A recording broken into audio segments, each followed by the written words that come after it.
রোজ রোজ এইভাবে গোঁফটায় ঘি তেল মাখাতে পারলেই ব্যাস, ধরমপুরের 5 গ্রামের মধ্যে আমার মোচি হবে সবচেয়ে তাগড়াই আর বলশালী। হ্যাঁ, বেটা বীরবল আজ গায়ের জোরে 2 বার ধরমপুরের কেতাবি মরদ হয়ে কি না কি মনে করেছে। এবার ওকে হারাবই আমি। কাক পেখম লাগালেই ময়ূর হয় না, তেমন বড় গোঁফ রাখলেই বীরবলের মতো তুমি শক্তিশালী হতে পারবে না। মুখ সামলে কথা কও খেন্তি। না, সামলে কথা বলবো কেন গো? হেসেলের তেল ঘি নিয়ে তুমি তোমার গোঁফে মাখিয়ে অপচয় করবে, আর কাজকর্ম করার নাম নেই। গুড়ের হদ্দ ঢাড়স একটা। যাও যাও দোকানে, না গেলে না এই বটির কোপে তোমার গোঁফটাকেই কেটে ফেলবো।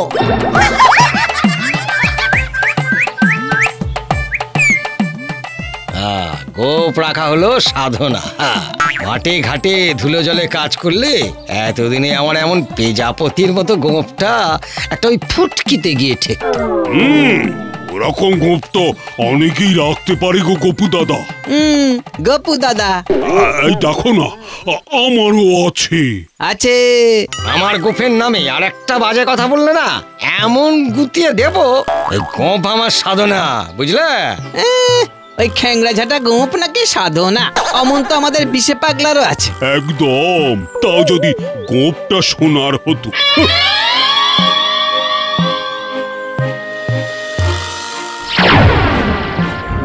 গপু আজ খুব জব্দ হয়েছে, বুঝলে?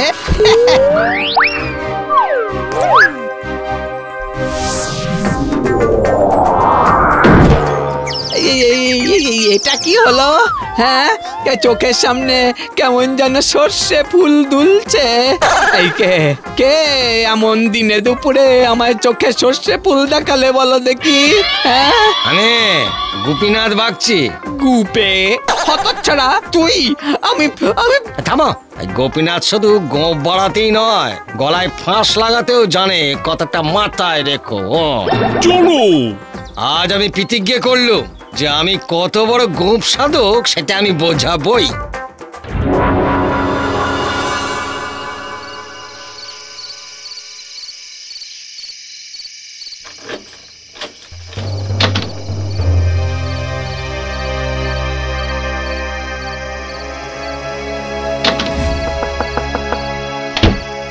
আরে গোপু ভাই, তুমি এত রাত্রিরে কি ব্যাপার?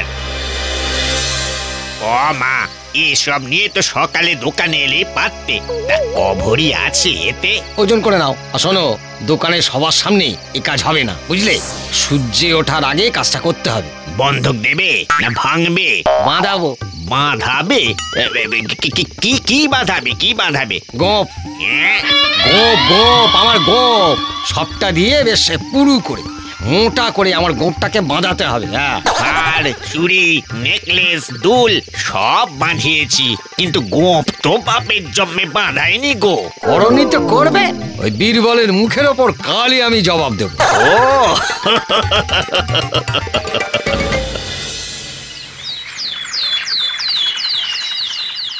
ওরে বাবা রে, বাবা রে, বাবা রে!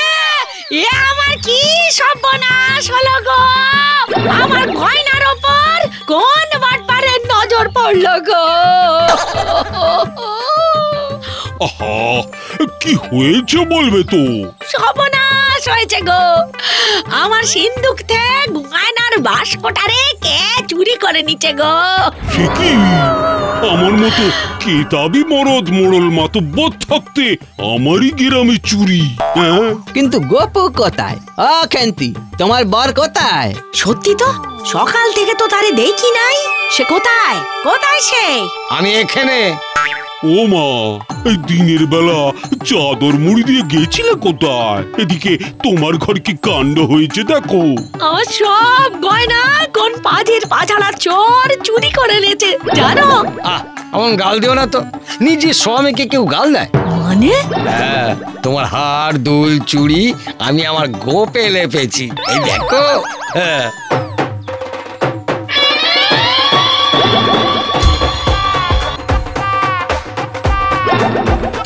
ইমা, কি গো? এই হলো সোনার গোপ। হায় হায় হায় হায় হায় হায় হায় হায় এ আমার কি সর্বনাশ হলো গো। এ আমায় কোন পাগলের পাল্লায় তুমি আমায় ফেলে রেখে গেলে গো বাবা। এই দেখো দেখো দেখো, মরা কান্না শুরু করে দিল। আরে বাবা, একবারে কেতাবি পুরুষটা হয়নি না, তারপর বুড়ো ঝাঁটা, বুঝলে? তারপর বুড়ো ঝাঁটা কেতাবি পুরুষ হওয়াচ্ছি, ঝেঁটিয়ে ওই গোফটাকে না। এই না না না না না না, আমাকে মারলে মার, কিন্তু গোপে তুই টাচ করবি না কিন্তু। দাঁড়া দাঁড়া, কই দাঁড়া দাঁড়া বলছি। এই না না না না না না না, ওরে ওমা, ওরে ও ও, এমন জখের ধন নিয়ে এভাবে একা একা এই পথ দিয়ে আসা ঠিক হলো না। আমারও বলি হারি, ওই খেন্তির হাত থেকে বাঁচতে জঙ্গলে ঢুকলাম ভালো কথা, তাই বলে গাছের তলায় ঘুমিয়ে পড়লাম কোন আক্কেলে। কিসের আওয়াজ? দূর দূর দূর, বিড়াল টিড়াল হবে। কে কে? রঘু সর্দার, শুধু বিড়াল নয়, মানুষেরও জম। শুনলাম তোর নাকি এত টাকা করি যে নিজের গোপ সোনা দিয়ে বাঁধিয়েছিস। আমার কাছে কিছু নেই গো সর্দার, ঘরে দুবেলার খাবারটুকু নেই। সে কি, তাহলে সোনার গোপ রেখেছিস কি করতে? ওই ওটা আগে কাট। সমস্ত পুরুষ ঘরের বউ বাচ্চাকে খাওয়ানোর মুরদ নেই, সে আবার সোনার গোপ রেখেছে।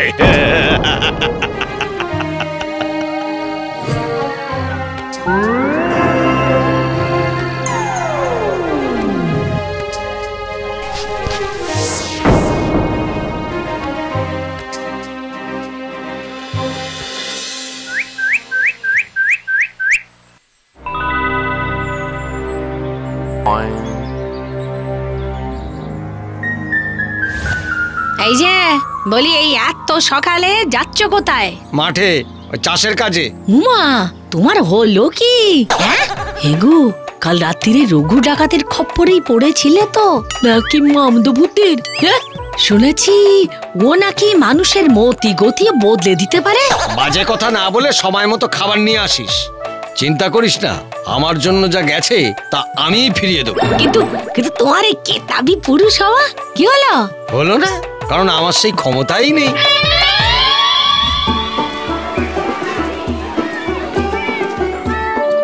কি হলো, তুমি চলে এলে যে? কোদালটা ভেঙে গেল জানো। যাও ঘরে যাও, একটু বিশ্রাম করো। আমি না ওই কেতাবি পুরুষের খেলাটা একটু দেখে আসি। তুমি যাবে না? আমি বড় হাটে যাই কোদাল সারাতে, দুজনে একসঙ্গেই বেরোই। ও দাঁড়া দাঁড়া দাঁড়া দাঁড়া, আমার কাছে তো পয়সাও নেই, যাই গিয়ে ঘরে দেখি।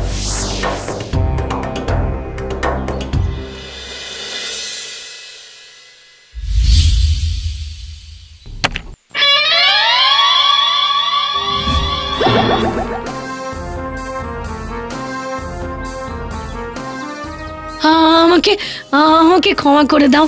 তোমাকে সঠিক পথ দেখাতে আমি বাধ্য হয়ে বীরবল দাদার কাছে যাই।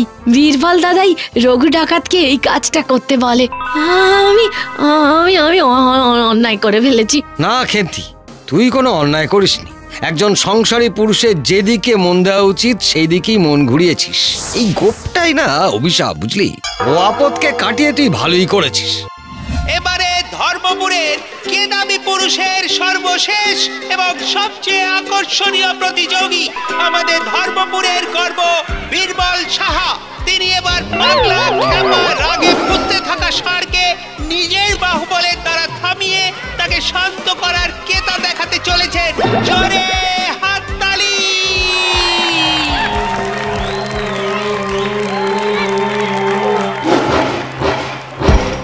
এসে গেছো?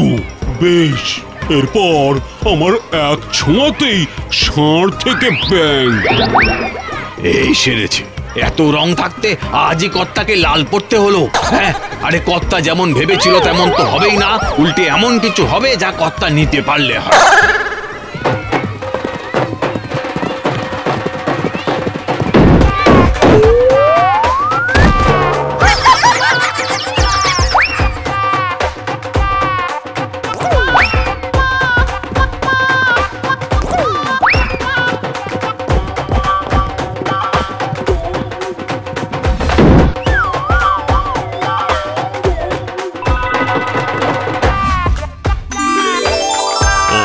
তুমি বুঝিয়ে দিলে গপু দাদা।